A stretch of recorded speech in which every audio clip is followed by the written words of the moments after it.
We are back now with Small Burns. We've now moved to a batting cage. We're taking some BP. Ollie Bear and I. We have moved now to the Small Burns. Irv Miller has yes. A lot of questions still around yes. Why isn't he racing? Why isn't he ready to go? When we had first scratched the horse, he was sick, a little bit sick. Irv had come back from Florida, and if you go back and look at those 3 races, he didn't look like the old Yes. He looked okay, but not awesome. And then his last start, when he made a break, he didn't look comfortable at all. Irv wanted to take some time and get him right first, get him healthy. Then as he went with him, he said, geez, he still seems like something's bothering him left hind, which is obviously was a concern to me because that's the hind leg that he hurt. But there was also a voice in my head saying, he's always been over on the right shaft. He always was rough in the straightaways, even when he was a baby, training down. So Irv had some x-rays taken, couldn't find anything. Then we did some blocking. So the veterinarian came in, like when they do work on your teeth, blocked out different areas in his leg, couldn't find anything wrong with him. So Irv has made some shoeing adjustments and mechanically was making some changes, trying to get him 100% to race. Now, will he get him to 100%? I've never seen him 100%, so that would be shocking. But I told him, I said, listen, you're under pressure, I'm under pressure to get the horse back racing, but do what's right for the horse. We know what kind of horse this is. We know what he's capable of when he's on his game, so let's work him towards getting on his game. So that is what's going on with Yes. I see a lot of people out there selling shares of Yes. And you guys can do whatever you want. It's fine. Yes, mechanically and medically is 100%. They can't find anything wrong with him.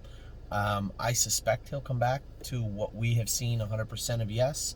And keep in mind, all of this time with slower work, getting him back up into racing shape and up into a position where we can qualify him and race him, that extra added time helps all of his other little minor issues also. So I suspect you're going to see Yes just fine within the next week or two. I know I keep saying that, but as I said to Irv, take all the time you need. This is a horse that we believe is one of our best horses.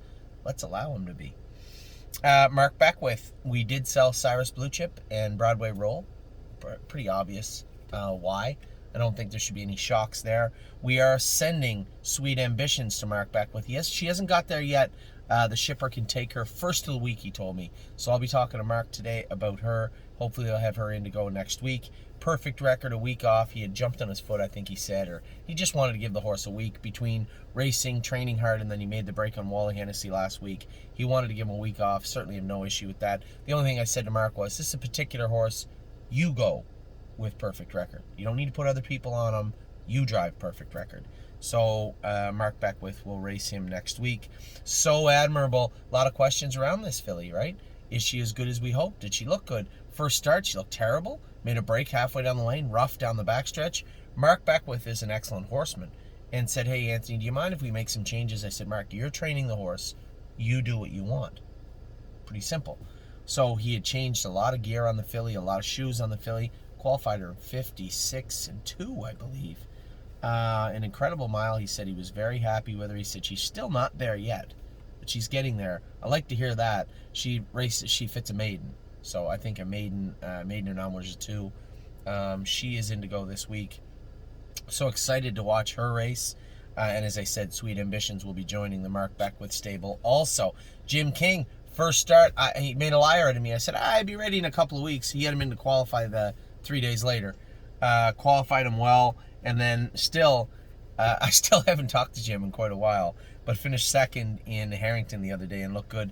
And then Tim Dickey gave Cruising in Style a week off, got shuffled back last week. I said, listen, you don't got to make excuses. It's racing. It happens.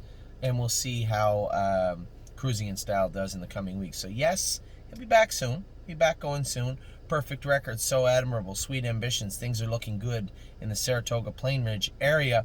Jim King, West 52nd. Great race, his first start. And Tim Dickey, a week off for Cruising in Style. They'll be back soon. I see the Silver Slugger is back. Be back in just a minute with more videos.